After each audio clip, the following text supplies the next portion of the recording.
Red Bull e Ferrari ficaram para trás na área de truques aerodinâmicos da Fórmula 1?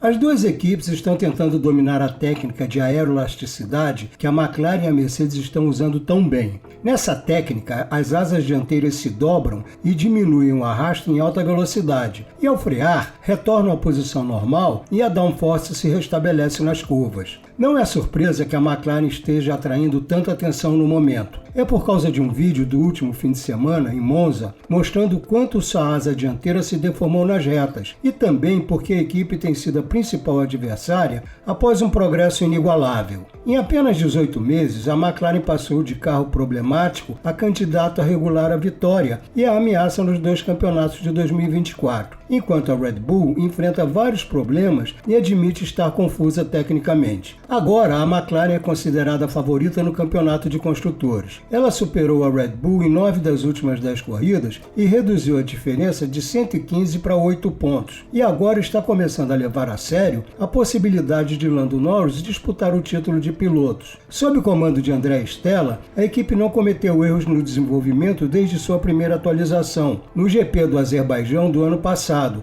que lançou as bases para um grande avanço na Áustria no início de julho. Desde então, suas atualizações não foram superadas por ninguém. Embora tenha começado de forma lenta, já que as maiores atualizações de inverno só puderam ser instaladas no carro de 2024 na sexta corrida, em Miami, a McLaren trocou um pouco de sua superioridade em curvas de alta velocidade por um melhor desempenho nas curvas lentas, e seu carro se tornou equilibrado e perigoso em todas as pistas. Com isso, veio um aumento na pressão dos rivais, com Red Bull e Ferrari tentando levantar dúvidas sobre um excesso de flexão da asa dianteira. Após ser derrotado pela McLaren em Zandvoort, o chefe da Red Bull, Christian Horner, disse que as asas dianteiras da McLaren e da Mercedes eram muito diferentes do restante do grid. Em Monza, onde a Red Bull esteve absolutamente perdida, Horner citou a alteração das regras em 2021 após a análise das asas dianteiras da Red Bull, mas disse que isso era um assunto para a FIA resolver. Vamos deixar isto com eles. Seu colega da Ferrari, Fred Vasseur, foi menos discreto, afirmando que iria conversar com Nicolas Tombazis, chefe de monopostos da FIA, para retomar essa discussão que vem rolando há meses nos bastidores.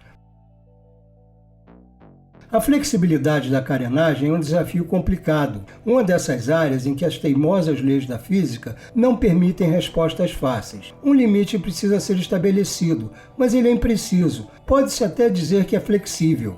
As partes aerodinâmicas não podem ser completamente rígidas, porque seriam quebradas pelas enormes forças que atuam sobre os Fórmula 1 em alta velocidade, e elas são essenciais para os carros funcionarem. Quando submetidas a cargas, todas as asas se deformam até um certo ponto. O desafio é controlar essa deformação de forma previsível, confiável e segura, e passar nos rigorosos testes de carga da FIA. Embora o assoalho seja o principal gerador de downforce na era do efeito solo, a asa dianteira ainda é um componente poderoso. Além dos ganhos tradicionais de redução de arrasto nas retas, uma asa que se flexiona sob carga pode ser extremamente útil dentro desse conjunto de regras. Esses carros tendem a sair bastante de frente em curvas de baixa velocidade por causa da enorme downforce que o assoalho concentra na parte traseira do carro, mas também podem sair de traseira nas curvas de alta velocidade. Isso ocorre porque quando a asa dianteira recebe alta carga aerodinâmica e se aproxima do solo, ela também gera enorme downforce. Encontrar o equilíbrio entre esses dois estágios é muito difícil.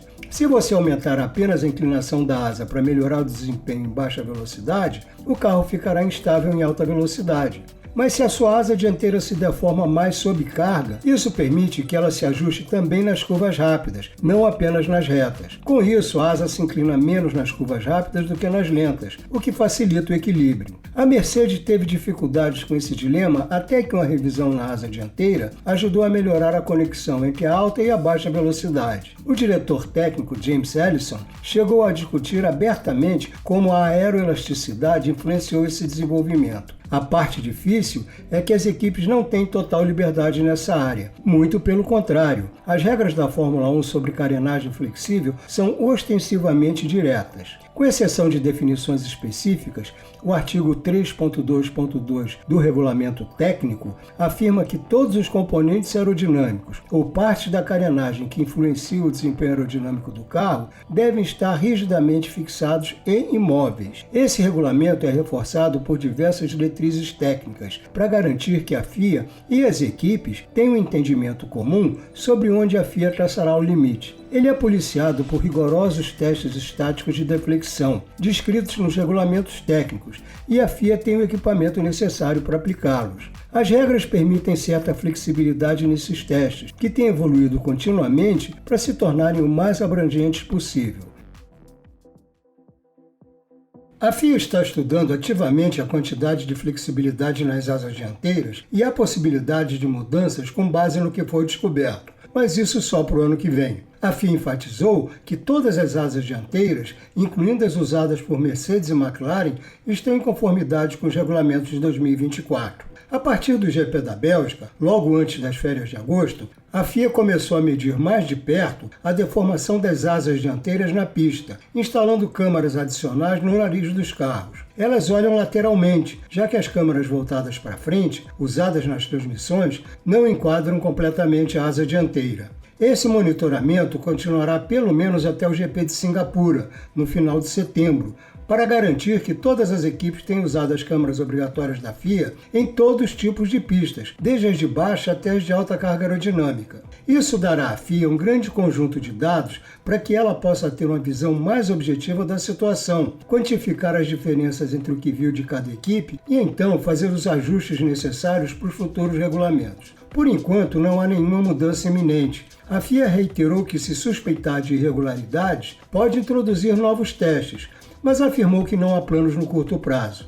Essas ações fazem parte da batalha contínua para manter esses truques sob controle. Realisticamente, porém, tudo o que se pode conseguir é conter essas flexibilidades dentro de níveis toleráveis. As equipes que hoje acusam já foram acusadas no passado. Red Bull e Ferrari já estiveram do outro lado dessa questão. No início dos anos 2010, as asas dianteiras flexíveis foram um campo de batalha importante que forçou o endurecimento dos testes de carga e da legislação, banindo qualquer forma de mecanismo de mola mecânica embutido nas peças. Há uma longa e contínua evolução do que é e não é permitido, o que dificulta o entendimento comum. Parte disso se deve à opacidade dos regulamentos e à falta de transparência da FIA em tornar públicas as diretrizes técnicas, mas também é devido à impossibilidade dos próprios regulamentos. A redação sobre rigidez parece adequada, mas precisa funcionar no mundo real. E a verdade é que, literalmente, partes da carenagem completamente rígidas não são possíveis. Isso se aplica tanto às cargas que as peças sofrem quando o carro está em alta velocidade, quanto aos picos adicionais causados pelo fato de estarem presas a um veículo que passa sobre lombadas e zebras. Deve haver alguma flexibilidade. Caso contrário, as peças simplesmente cederiam, o que é extremamente perigoso. Se as equipes estão encontrando novas maneiras de criar níveis inesperados e indesejáveis de deformação, a solução mais simples é intensificar os testes de carga. Mas isso exige equipamentos customizados e portáteis, projetados especialmente para realizarem esses testes com segurança nas corridas. Não é barato nem fácil, e talvez não seja algo que a FIA possa bancar sozinha. Se não houver uma intervenção nesta temporada e uma equipe rival estiver convencida de que há uma quantidade ilegal de flexão acontecendo, a Red Bull ou a Ferrari podem entrar com protesto. Teoricamente, os comissários poderiam medir a flexibilidade com base na redação dos regulamentos e no histórico documentado, e talvez até com evidências visuais de imagem dos carros na pista, para tomar uma decisão. Seria complicado, mas se a equipe tiver a convicção de que outro está indo longe demais, esse é o fórum onde isso deve ser testado. Caso contrário, se você não pode vencê-los, terá que se juntar a eles. A posição da Red Bull é mais delicada do que a da Ferrari, dada sua queda dramática ao longo de 2024, mas ambas enfrentaram problemas de desenvolvimento neste ciclo de regras. A Ferrari continua chegando perto, mas nunca consegue avançar enfaticamente. Permanece como candidata esporádica à vitória, na melhor hipótese. Ela enfrenta problemas de porpoising repetidamente e há dúvidas sobre a integração de seus elementos mecânicos e aerodinâmicos. A Red Bull, no entanto, caiu de maneira drástica este ano.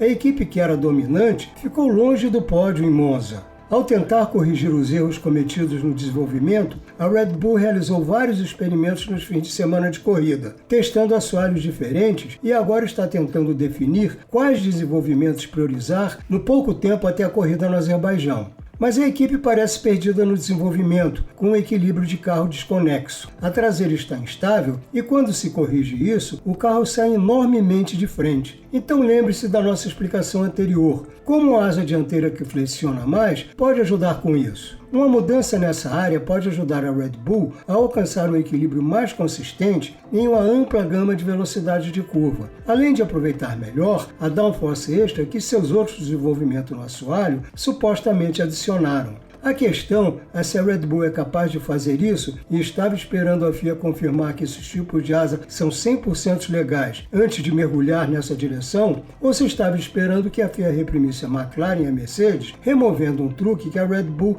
ainda não conseguiu dominar.